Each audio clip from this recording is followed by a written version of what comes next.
Hello student, welcome to our new video.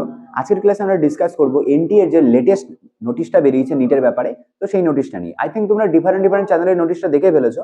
তো আমরা সেটা নিয়ে আর একটু ডিটেলসে যাবো। স্পেশালি সেকেন্ড যে পয়েন্ট আছে আধার কার্ড, সেই আধার কার্ডের ব্যাপারে কিছু কথা বলবো, যেটা লাস্ট ইয়ারে ম্যাক্সিমাম স্টুডেন্টদের প্রবলেম করেছে। ওকে, চলো ডিরেক্ট নোটিশটা আমরা দেখি। তো নোটিশে দেখতেই পাচ্ছ 5 তারিখে নোটিশটা বেরিয়েছে, আর আমি ক্লাসটা রেকর্ড করছি 7 তারিখে। দ্যাটস আমি দুদিন পিছিয়ে আছি। ওকে, সো এখানে কি বলছেন, নোটিশে দুটো বা তিনটে মেন পয়েন্টে রাখা হয়েছে, যেটা তোমাদেরকে ফর্ম ফিল আপ করার আগে এখন থেকে রেডি হয়ে যেতে বলছে, তোমাদেরকে প্রিপেয়ার করে রাখতে বলছে। তার মধ্যে প্রথম যে পয়েন্টটা তোমরা দেখতে পাবে, তো সেটা হচ্ছে আমাদের অ্যাবাউট আধার কার্ড। আধার কার্ডের লাস্ট ইয়ারে কিন্তু প্রচন্ড প্রবলেম হয়েছিল। লাস্ট 10 দিন বাকি, এক সপ্তাহ বাকি, তখনও দেখা যাচ্ছে যে অনেকে আপডেট করেনি। তাদের নামের বানান ভুল আছে, কারোর বাবার নামের বানান ভুল আছে, প্লেস অ্যাড্রেসে ভুল আছে। তো এই ভুলগুলো লাস্ট ইয়ারেও অনেক কনসিডার করা হয়েছে, বাট এই ইয়ারে কিন্তু কিচ্ছু হবে না। তোমাকে আগে থেকে নোটিশ অ্যালার্ট করছে যে তুমি ঠিক করে নাও। তোমাকে ঠিক করতেই হবে।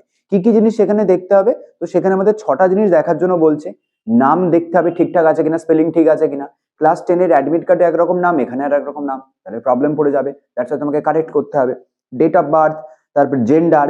জেন্ডারের ক্ষেত্রে একটা ইন্টারেস্টিং জিনিস হচ্ছে, ধরো কিছু কিছু নাম আছে সুদীপ্ত আর সুদীপ্তা, ইংলিশে যখন লেখা হয় টিএই থাকে লাস্টে। সো দ্যাটস ওয়াই অনেক ক্ষেত্রে কি হয়, যখন আধারের আপডেট হয়, মানে আধার যখন বানানো হয়েছে, ভুল করে জেন্ডার চেঞ্জ হয়ে গেছে, মেলের জায়গায় ফিমেল, ফিমেলের জায়গায় মেল হয়ে গেছে, হয়ে যেতেই পারে।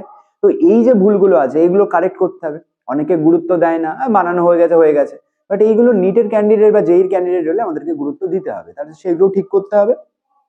ফটোগ্রাফ, এত পুরনো এবং বাজে টাইপের ছবি আছে, যে ছবিটাই কিছু বোঝাই যাচ্ছে না, যে তোমার মুখ বোঝাই যাচ্ছে নাকি, তো তাহলে সেগুলোও কিন্তু আমাদেরকে চেঞ্জ করতে হবে। অ্যাড্রেস আর বায়োমেট্রিক। বায়োমেট্রিকে ভাবো যদি এরকম হয় যে তুমি বায়োমেট্রিক তোমার হয়েছিল, তোমার যখন 5 বছর বা 6 বছর বয়স, তখন তুমি আধার কার্ড বানিয়েছো। তো এখন তোমার বয়স হচ্ছে 17+ বা 18। তো এতদিনে বায়োমেট্রিক চেঞ্জ হয়ে গেছে অনেক। আমাদের বলা হয় সবসময় কি, 18+ যখন হবে তখন বায়োমেট্রিক একবার করে চেঞ্জ করে নিই। ঠিক আছে, তো সেটা তুমি হয়তো করোনি, বা তুমি ড্রপ, আর তোমার 19 বছর 20 বছর বয়স হয়ে গেছে, তুমি চেঞ্জ করোনি, তাহলে তোমাকে সেটা চেঞ্জ করতে হবে। ঠিক আছে, তো এই জিনিসগুলো, এই যে আধারের যে জিনিসগুলো, এইগুলো তাহলে স্যার কোথা দিয়ে করবো? এর জন্য তুমি ডিরেক্ট আধারের ওয়েবসাইটে চলে যাবে, সেখানে সব ডিটেলস দেখতে পাবে।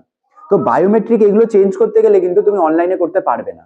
অনলাইন সেখানে অ্যাপয়েন্টমেন্ট নিতে হবে। সো নিয়ারেস্ট আধার কেন্দ্র কোথায় কোথায় আছে তার বেসিসে সেখানে ডেট দেবে, যাবে। টাকা লাগবে কিছু, ফ্রিতে হবে না। কোন কোন ক্ষেত্রে কত টাকা লাগবে সেটা আমি ডিটেলসে বলছি। চলো নেক্সট পেজে আগে সেটা বলে দিই। এটা দেখতে পাচ্ছ লিস্ট অফ আধার সেন্টার। এটা স্পেশালি আমি কলকাতা রিজিয়নের লোক বলে, আমি কলকাতার কাছাকাছি যে সেন্টারগুলো আছে সেইগুলো, এগুলো অফিসিয়াল। দেখতে পাচ্ছ এটা অফিসিয়াল, মানে আমি সাইট থেকে কালেক্ট করেছি অ্যাড্রেস দিয়ে। ঠিক আছে, পিনকোড দিয়ে আমি চেক করেছিলাম, আমার পিনকোড দিয়ে। তো নিয়ারেস্ট আমার বাড়ির কাছাকাছি 12টা সেন্টার আছে যেখানে আমি গিয়ে কাজ করতে পারি। তাদের সবার অ্যাড্রেস এখানে তুমি দেখতে পাচ্ছ, পিনকোড গুলো দেওয়া আছে, কোন কোন পিনকোডে হবে তাদের প্রপার এগুলো এগুলো হচ্ছে আমি কলকাতা রিজিয়নের জন্য স্পেশাল। হ্যাঁ, তুমি যদি মনে করো বর্ধমান থেকে কেউ ভিডিও দেখছো, কেউ দার্জিলিং থেকে দেখছো, তাহলে তুমি তোমার পিনকোড দিয়ে ওখানে এনরোলমেন্ট সেন্টার কোথায় কোথায় আছে তুমি চেক করে নেবে, নিয়ে সেখানে চলে যাবে। এবার তোমার কি কি চেঞ্জ হবে, কি কি চেঞ্জ করতে হবে, তার বেসিসে একটা ফিস ধার্য করা হবে। কি কি জিনিসের জন্য কত আমাদের ফিস দিতে হতে পারে বলছে, যদি তুমি বায়োমেট্রিক আপডেট করো, মাথায় রাখো, যদি তুমি বায়োমেট্রিক আপডেট করো, তাহলে 5 থেকে 7 বছর বয়সের যদি হয়, যেটা তোমাদের জন্য নয় আর কি, তোমাদের এত তার আন্ডারে পড়ছে না, তারা ফ্রি। 15 থেকে 17 বছরের জন্য, মানে এর মধ্যে যদি যাদের এজ আছে, সো তাদের জন্য ফ্রি। আর বলছে ইফ ডান আদারওয়াইজ, তাহলে 125 টাকা লাগবে। ঠিক আছে, তো এই জিনিসটা খেয়াল রাখবে।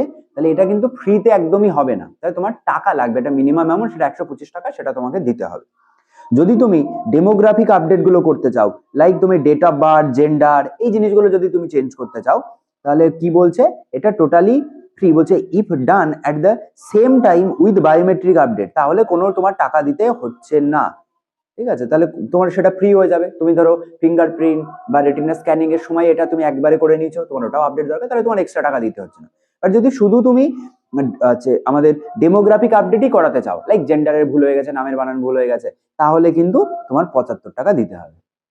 ওকে, হলো।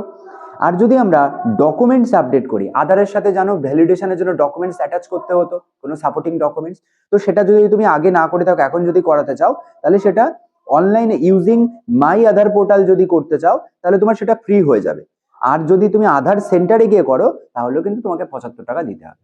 ওকে, তাহলে এই জিনিসগুলো মাথায় রাখতে পারে। আধারের সাথে অবশ্যই ফোন নাম্বার তো লিঙ্ক থাকবে, এইটা করতে গেলে ফোন নম্বর অটোমেটিক লিঙ্ক করিয়ে দেবে ওরা, ঠিক আছে।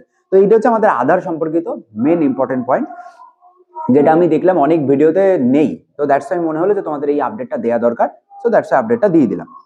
নাও এবারে আর কি কি চেঞ্জ করতে বলছে, সেটা হচ্ছে আমাদের কারোর যদি এই যারা পার্সোনাল মানে কোনো রকমের ডিসাবিলিটি যাদের আছে, তো সেই ডিসাবিলিটির জন্য তাদের তো একটা সার্টিফিকেট থাকে, তো সেই সার্টিফিকেট গুলোও কিন্তু আপডেট করাতে হবে। তো যদি অনেক পুরনো হয়ে থাকে তাহলে তাদের সেইগুলো আপডেট করা চাই, মানে রিসেন্ট যেন হয়, তো সেটা লাগবে। অ্যান্ড অলসো শুধু এটা নয়, আমরা যারা বিভিন্ন কাস্টের আন্ডারে পড়ছি, SC ST OBC, specially for OBC ক্যান্ডিডেটদের জন্য, যেটা প্রতি বছর প্রবলেম হয়। আমরা লাস্ট ইয়ারও 4-5টা বোধহয় সেপারেট ভিডিও বানিয়েছিলাম তোমাদের ডিমান্ডে, যা যা কোশ্চেন ছিল তার উপরে। তো ওবিসি কার্ড জানো ডিরেক্টলি আপলোড হয় না বা ডিরেক্টলি দেওয়া যায় না। যখন তুমি নিটে চান্স পাবে, তোমাকে ওবিসি এনসিএল করাতে হবে। এনসিএল এর ফর্ম পাওয়া যায়, প্রোফার্মা পাওয়া যায়, সেটা তোমাকে এইচডিও থেকে সই করিয়ে আনতে হবে। তো এই সই করাতে গেলে মুশকিলে এখন পড়বে কি জানো, লাস্ট ইয়ার থেকে আমাদের ওবিসির নতুন সব ক্যাটাগরি তৈরি হয়েছে, গ্রুপ এ থেকে গ্রুপ বি, গ্রুপ বি থেকে গ্রুপ আছে এ, এই যে চেঞ্জ গুলো এসছে সামথিং, তো তার জন্য আমাদের রিভ্যালিডেশন করাতে হচ্ছে বা রিইস্যুড করাতে হচ্ছে। সেকেন্ড প্রবলেম হচ্ছে, যাদের মনে করো অনেক পুরনো 2007 সাল 2008 সাল এইরকম টাইমে যাদের ওবিসি কার্ড আছে, তো তাদের ওবিসি কার্ড বেসিক্যালি হাতে লেখা ওবিসি কার্ড, মানে মেন তো টাইপ করা আছে, নামের জায়গায় অ্যাড্রেসের জায়গায় হাতে লেখা আছে। তো এইগুলোকে ডিজিটালাইজ করতে হবে। এইগুলো যদি এখন না করো তাহলে বিপদে পড়ে যাবে। কি করে স্যার ডিজিটালাইজ করব, কি করে স্যার আছে রিভ্যালিডেশন করাবো, তার ডিটেলস ভিডিও চ্যানেলে আছে, আমি আই বাটনও লিঙ্ক দিয়ে দিচ্ছি, ডেসক্রিপশনও দিয়ে দিচ্ছি, একবার ছোট্ট করে দেখে নেবে, 3-4 মিনিটের ভিডিও আছে একদম ডকুমেন্টস প্রুফ সহ। আমি লাস্ট ইয়ারে আমি আমার 2জন ক্যান্ডিডেটের জন্য করিয়ে এসেছিলাম, তো তার ডিটেলসটা ওখানে প্রুফ সহ দেখানো আছে, কোনো হেডেক নেই। যদি তুমি ডিজিটালাইজ করতে চাও, এসডিওতে যাবে, একদিনেরই কাজ, ডকুমেন্টস দিয়ে চলে আসো, দেন দেখবে 48 ঘন্টার মধ্যে হয়ে গেছে। তাও যদি কারোর কোনো ডাউট থাকে তাহলে অবশ্যই কমেন্ট করো, আমি সেখানে বলে দেবো বাকি ডিটেলস, বাট এটা কিন্তু মাস্ট করতে হবে, ঠিক আছে। তাহলে এই হচ্ছে আমাদের মেন জিনিস, যে আপডেটটা আমাদের এই মুহূর্তে দরকার। তার মানে এই নোটিশগুলো এখন দিচ্ছে, মানে ধীরে ধীরে আমাদের ফর্ম ফিল আপের টাইম এগিয়ে আসছে, খুব তাড়াতাড়ি ফর্ম ফিল আপ স্টার্ট হবে। তো তার মধ্যে তোমরা তাহলে এই ডকুমেন্টস গুলো রেডি করে নাও। আর যে কোনো রকম কোশ্চেন থাকলে অবশ্যই কমেন্ট করো, আমি তার রিপ্লাই দিয়ে দেবো। কেমন? চলো টাটা।